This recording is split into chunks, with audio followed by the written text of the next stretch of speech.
बिस्मिल्लाहिर्रहमानिर्रहीम। अस्सलाम वालेकुम दोस्तों, आज हम लोग डिस्कस करेंगे कि एक्टिव डायरेक्टरी का मेटा डाटा कैसे क्लीन किया जाता है।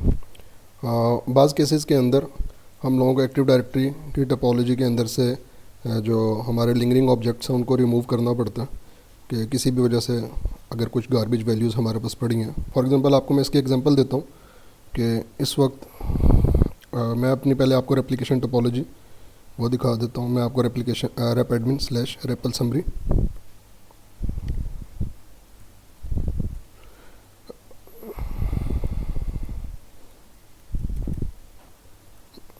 Rape admin slash REPL summary. अच्छा, ये कमांड जो है आपके रेप्लिकेशन टोपोलॉजी का आपका स्टेटस आपको बता देगा कि आपके रेप्लिकेशन का स्टेटस क्या है। एक्टिव डायरेक्टरी के जितने डोमेन कंट्रोलर्स हैं कि क्या वो आपस में प्रॉपर्ली रेप्लिकेट कर पा रहे हैं या नहीं कर पा रहे हैं।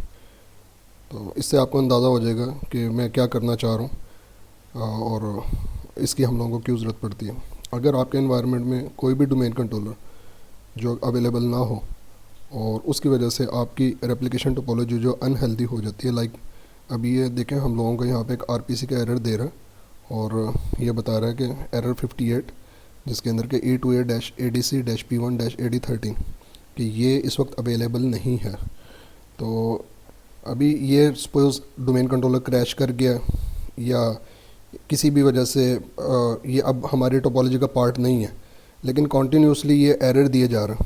अब इस एरर से मैं जान छुड़ाना चाह रहा हूँ, तो उसके लिए जो माइक्रोसॉफ्ट ने इसका तरीकाकार बताया कि वो ये है कि आप अपना एक्टिव डायरेक्टरी का मेटा डाटा जो आप वो क्लीन कर लें। तो active directory Meta data clean करने के लिए सबसे पहले आप कमांड प्रॉम्प्ट को एडमिन प्रिविलेजेस के साथ ओपन करोगे और आपने मेक श्योर करना है कि जिस यूज़र से आप लॉगिन हो कि वो डोमेन एडमिन एंटरप्राइज एडमिन हो। एंटरप्राइज एडमिन होगा तो आपके एंटरप्राइज में से वो उस ग्लोबल कैटलॉग को या उस डोमेन कंट्रोलर को रिमूव कर सकेगा। अदरवाइज़ अगर आप एंटरप्राइज एडमिन के मेंबर नहीं हैं तो आप ये ऑपरेशन परफॉर्म नहीं कर सकते। इसके लिए हमारे पास एक कमांड लाइन यूटिलिटी अवेलेबल है, NTDS-util। आप NTDS-util यहाँ पर टाइप करोगे। NTDS-util टाइप करने के बाद यहाँ पे आप लिखोगे meta data cleanup.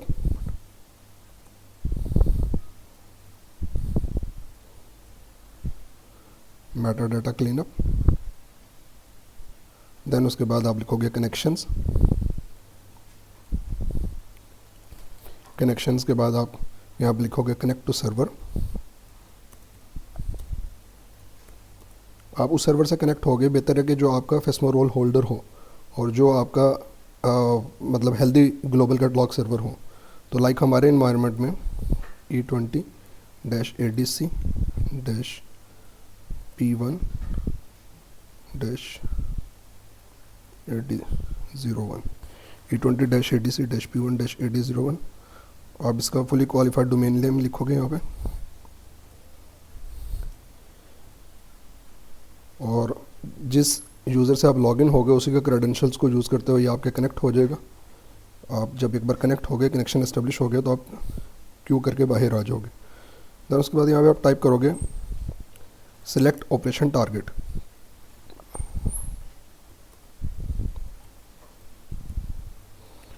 Select operation target किया। देन उसके बाद आप करोगे लिस्ट डोमेन्स। ये आपको जितनी आपके डोमेन्स हो गए उन तमाम की इन्फॉर्मेशन देगा। हमारे केस में यहाँ पे हमें ये दिखा रहा है कि सिर्फ एक ही डोमेन है, तो आप अपने डोमेन को सिलेक्ट करोगे।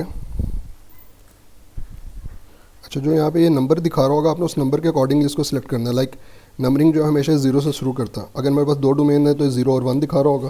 तो हमारे केस में चूँकि सिंगल डोमेन है तो इसलिए सिर्फ एक ही दिखा रहा। तो मैंने उसको किया 0 सिलेक्ट डोमेन स्पेस 0। ठीक है। अच्छा, देन उसके बाद आप यहाँ पे करोगे लिस्ट साइट।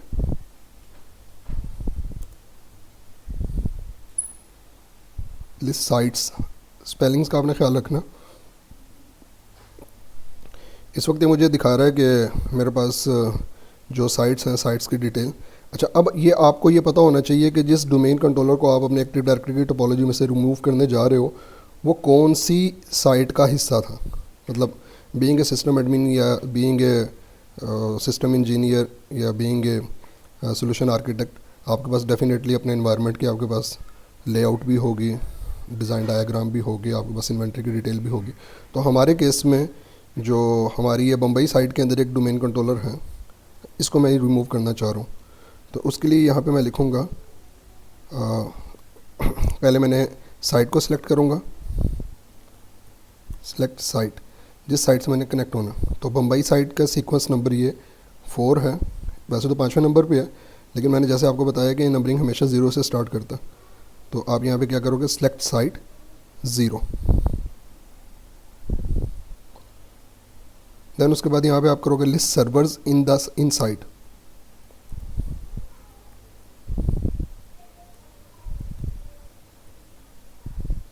लिस्ट सर्वर्स इन साइट, तो यहाँ पे आपको एक ही सर्वर दिखा रहा, तो आपने यहाँ पे किया सिलेक्ट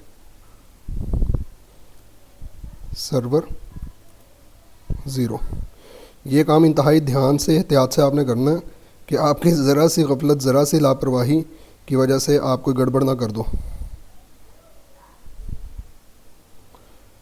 अच्छा जी, मैंने यहाँ पे किया सिलेक्ट सर्वर 0 और सिलेक्ट साइट 4। देन उसके बाद मैंने लिस्ट सर्वर इन साइट, और देन मैंने उसको कहा कि ये देखें, ये कमांड मैंने भी एग्जीक्यूट किया, सिलेक्ट सर्वर 0।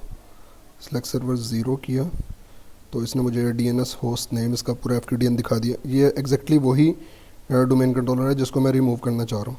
देखिए मैं आपको ऊपर दिखा भी देता हूँ कि ऊपर की कमांड्स के अंदर नहीं, आई थिंक वो मैंने क्लियर कर दिया था स्क्रीन को, कि ये रेप्लिकेशन के अंदर इसी सर्वर का जो है ये एरर दे रहा था।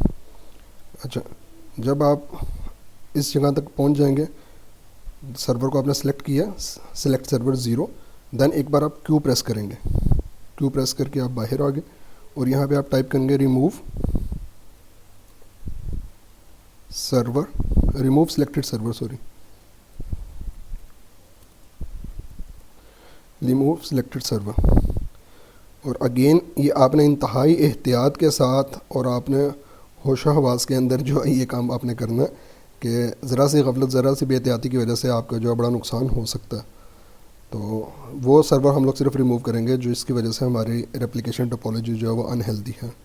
बेहतर ये है कि आप जो भी काम कर रहे हैं अपने आप कॉन्फ़िगरेशन का जो है वो साथ साथ स्क्रीनशॉट ले लें। तो स्क्रीनशॉट के लिए हम लोग टूल जो है बहुत सारे स्क्रीन क्लिपिंग का यूज़ कर सकते हैं। मैं वैसे प्रेफर करता हूँ माइक्रोसॉफ्ट का वन नोट। तो वन नोट के अंदर आप इसके एडमिन गाइड्स वगैरह भी बना सकते हैं। मैंने इसका स्क्रीनशॉट लिया ताकि एज एन एविडेंस मैं उसको कहीं भी शो कर सकता हूँ, कोई एडमिन गाइड बना सकता हूँ। यस किया इसको मैंने। अब देखें वो थोड़ी देर लगाएगा और थोड़ी देर में ये आपके डायरेक्टरी टोपोलॉजी में से इस इंफॉर्मेशन को आपके रिमूव कर देगा। ये देखें यहाँ पे दिखा रहा है ना आपको, Meta data clean up is continuing और मेटा डेटा क्लीन अप। और देन जब ये काम हो जाएगा देन आप सिंपल यहाँ पे लिखोगे क्विट और रिमूव सिलेक्टेड सर्वर करने के बाद मैंने इसको क्विट। अच्छा, ये मैंने सारी कमांड्स जो है ना एहतियातन कमांड्स का सीक्वेंस आप जो है ना कॉपी करके उसी सर्वर पर रख लें। तो मैंने नोटपैड के अंदर साथ में वो कमांड्स ओपन की भी हैं ताकि जो है कोई गलती का गुंजाइश ना हो। तो आप एग्ज़िट करके बाहर आ जाओ। अब मैं दोबारा यहाँ पे एक बार अपने रेप्लिकेशन की समरी में चेक करता हूँ, रैप एडमिन / रेपल समरी।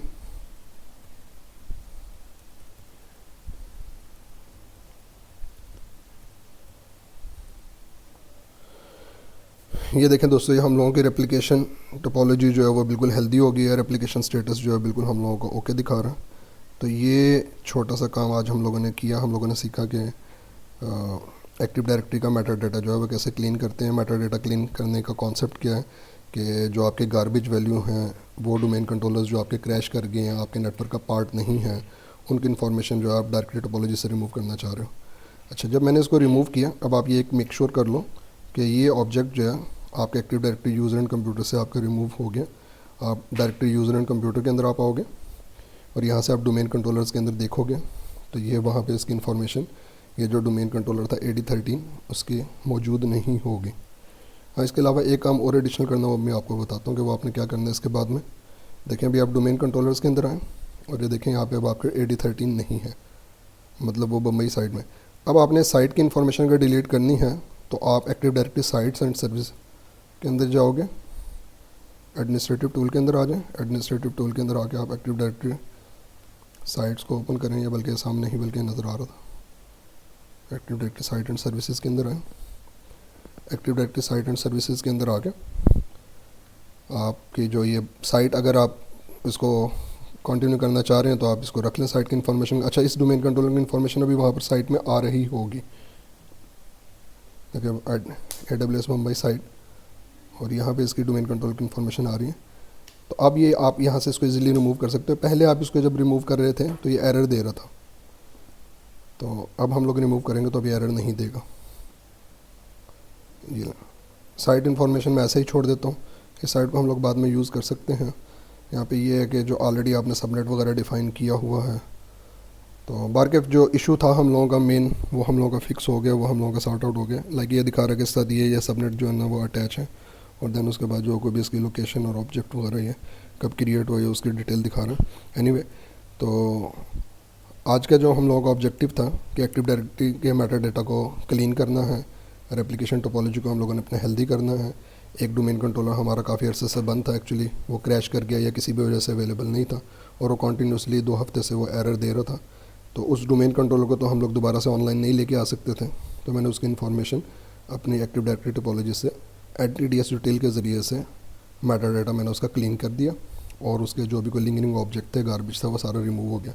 अच्छा, अब मैं इसको दोबारा से थोड़ा मैं इसको टाइम दूंगा, 15 मिनट का टाइम जो है हम लोगों के जो है रेप्लिकेशन इंटरवल है, या अगर आपने फोर्सफुली करवाना हो तो आप इसके फोर्सफुली रेप्लिकेशन आप करवा लें। और मैं फ़िलहाल इसको यहाँ पे चला रहा हूँ rep_admin/kcc knowledge consistency check perform कर रहा हूँ, और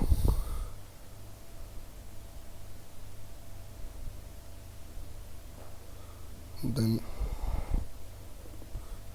मैं यहाँ पे उसको सिंक कॉल करके भी मैं इसको देख लेता हूँ।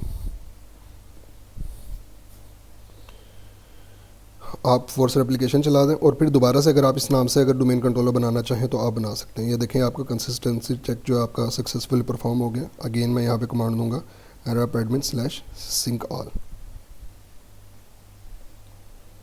ये सिंक भी हम लोगों का विदाउट एनी एरर हमारा जो है ये सक्सेसफुली टर्मिनेट हुआ है, कि सिंक ऑल जो है सक्सेसफुली कंप्लीट हुआ, फिनिश हुआ हम लोगों का, और उसमें भी यहाँ पे कोई एरर नहीं दे रहा। और जैसे मैंने आपको बताया कि rep_admin/REPL समरी में अगर करता हूँ तो ये मुझे रेप्लिकेशन का करंट स्टेटस दिखाता है, rep_admin/REPL समरी।